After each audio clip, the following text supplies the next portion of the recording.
गया था विजय माल्या का लुक कैसा होगा, विजय कालिया का लुक कैसा होगा, कालिया का लुक कैसा होगा। और लुक के होने के पीछे वजह यही थी कि जैसा आपने देखा कि पूरा एक्ट एक किंगफिशर एयरलाइंस के ऊपर आधारित है, तो वैसा ही दिखना भी चाहिए था। So we tried our best and किसी को डिमीन करने की कोशिश नहीं की जा रही है। इनफैक्ट ऑल इन द क्या बोलते हैं ह्यूमर को मद्देनज़र रखते हुए हम लोग बस एंजॉय करना चाहते हैं और ऑडियंस को एंजॉय करवाना चाह रहे हैं। हिसाब से ये है कि जो इसको सिंप्लीफाई किया जा सकता है वो सिंप्लीफाई ये है कि सिटकॉम में स्टैंड अप हो रहा है। आई मीन यहाँ पे सेट्स बदले जा रहे हैं, ब्रॉडवे की तरह सारी चीज़ें हो रही हैं, बट उसमें जो एक्ट्स हैं उसकी अपनी एक एनर्जी है, उसकी इनहेरेंट एनर्जी है। उसमें वो वन लाइन्स पे है, उसके कोई बिल्डअप नहीं है, कोई सास बहू ड्रामा नहीं है। लेकिन अगर सास बहू होता भी है तो वो स्टैंड अप के फॉर्मेट में होता है। बिल्कुल जी, बंदा अपने रंग से पहचाना जाता है, अपने अंदाज से पहचाना जाता है। तो मेरा अंदाज अगर नहीं रहेगा तो लोग मुझे नौटंकी में देखना भी नहीं चाहेंगे। और जैसा मेरा लुक देख रहे हैं वो सिंह इज किंग, तो एक सिंह के नाम पे ठप्पा लगे, चाहे बैगर का रोल करे सिंह के ये जरूर लगा देते हैं सर पर, और उसको शेरवानी जरूर पहना देते, चाहे बैगर ही बनना हो किसी सीन में। तो मुझे उसी तरह से इसमें नौटंकी में यूज किया जा रहा है। बाकी आप देख रहे हैं इनका लुक अलग है, इनका डिफरेंट है, मेरा डिफरेंट है। हमारे इस शो में कुछ लोग सीधे हैं, कुछ चालू हैं, कुछ बिल्कुल सादे हैं और कुछ फंकी हैं, क्योंकि ले दे के ये नौटंकी हैं। बिल्कुल ठीक पहचाना। हमारे साथ में कालिया साहब हैं और कालिया साहब का मैं पर्सनल फोटोग्राफर हूँ। कालिया साहब के जितने भी काले कैलेंडर हैं वो मैं ही शूट करता हूँ मैं। और कैलेंडर जो है, हाँ कैलेंडर जो भी है कालिया साहब का।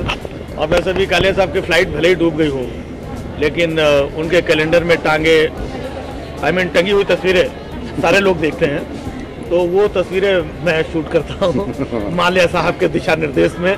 किसका सिलेक्शन हुआ है, किसका कैसा फोटो बनाना है माल्या साहब। देखिए जी, हम ऐसे हेल्प करते हैं इनकी कि जो मॉडल्स ये लेके आते हैं उनको एक बार कपड़े पहना के देख लेते हैं कि वही हैं जो इनके कैलेंडर में हैं। क्योंकि वो कपड़े पहने तो पहचानी नहीं जा सकती, ये सेम मॉडल है जो कैलेंडर में थी अभी। नहीं, मैं तो हमारा किंगफिशर एयरलाइंस 1-2 साल जो भी चला, ये साथी इनके सिर्फ राजू निगम है, मैं इनकी एयरलाइन का बिजनेस क्लास पैसेंजर हूँ। तो वही बोल रहा हूँ कि 1-2 साल जो किंगफिशर एयरलाइन चला, और अब तो इनको शुरू से इसलिए रखा था क्योंकि अब तो सिर्फ यादें ही बची हैं। तो जितनी तस्वीरें इन्होंने खींची हैं वो दीवार पे टंग जाएंगी और हम याद करेंगे कि एक समय में हम कभी इसके मालिक हुआ करते। उनमें एक तस्वीर आपकी भी टंगेगी सर अभी।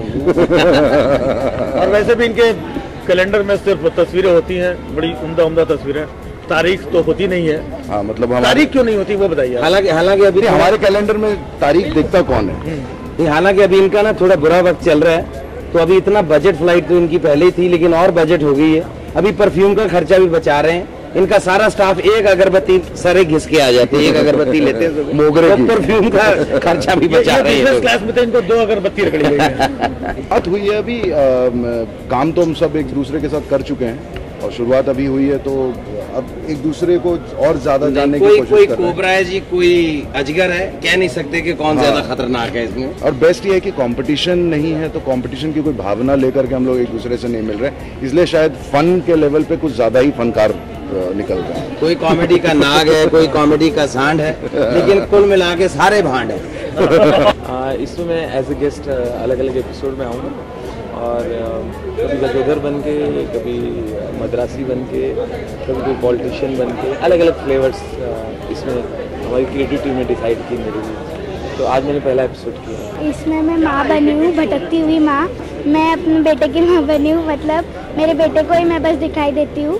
और जब भी मुझे फ़ोटो फ्रेम में लगाया रखते हैं, और जब भी मैं कहीं जाती हूँ तो मुझे हार्नेस डाल के फिर वो उठाते हैं, तो बस मैं अपने बेटे को बहुत मारती रहती हूँ। हाथ मेरी फोटो के आगे जोड़ रहा है और सोच नेहा के बारे में रहा है। अम्मा ऐसा ना करो, कौन नेहा वो तो हमें बताओ। 2-3 साल, 3 साल 4 साल के बाद हमारे आसपास चीज़ें बदल जाती हैं, सब कुछ नया हो जाता है। तो नज़र रखते हैं कि नई नई बातें करें, कुछ नई चीज़ें निकालें। और जब लोग तालियां बजाते हैं तो लगता है सक्सेस हुआ, कुछ कम बजती हैं तो लगता है और मेहनत करनी। एक लाइन मैंने कही है, Indians are best in the world but not in India. विदेशों में अपने इंडिया के लोग बहुत तमीज़ से रहेंगे, रूल्स भी फॉलो करेंगे, यहाँ वहाँ थूकेंगे भी नहीं, गाड़ी भी ठीक से चलाएंगे, गाड़ी भी पार्क सही से करेंगे, अच्छे से बिहेव करेंगे। और वही लोग जब इंडिया आते हैं तो एयरपोर्ट से निकलते ही थूकना शुरू करते हैं इतना। हाँ, अपने लोग सभी कॉमन है, कूड़ा करेंगे, वो करेंगे। और जब विदेश जाते हैं तो पता नहीं घबराहट में या डर में, वहाँ तो पूरा रूल्स फॉलो करते हैं। तो इंडिया में क्यों नहीं?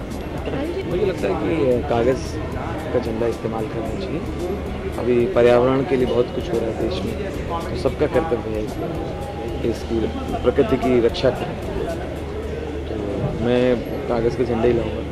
नहीं, मैं एयर हॉस्टेस को ध्यान में रख के एयरलाइन चूज़ नहीं करता। मैं देखता हूँ किसमें भाड़ा कम है। मुझे ध्यान है कि जब एक ही एयरलाइंस थी अपनी एयर इंडिया, तो एयर इंडिया में थोड़ा लेट हो जाओ कुछ हो तो डांट बहुत पड़ती थी। मैं जितनी डांट एयर इंडिया में खाई है उतनी डांट मेरे माँ बाप ने भी नहीं डांटा कभी। जैसे लेट हो जाते थे, अरे भाई आने के टाइम कहाँ रह गए थे, वहाँ छपड़ दी, कहाँ चला रहा, इतना लेट है, पायलट तुम्हें ढूंढने गया है, चल वहाँ कहाँ थैला रख दिया, उठा टोकरी उठा, वहाँ कहाँ रख रहा है, उधर घबरा। हाँ बुआ कहाँ बैठे, ये डर के बैठे थे, डरे हुए रहते थे। बगल वाले से पूछते थे पानी तो देंगी ना, हाँ मांगो, नहीं मतलब गुस्सा आ रही है, बोतल फेंक के ना मारे।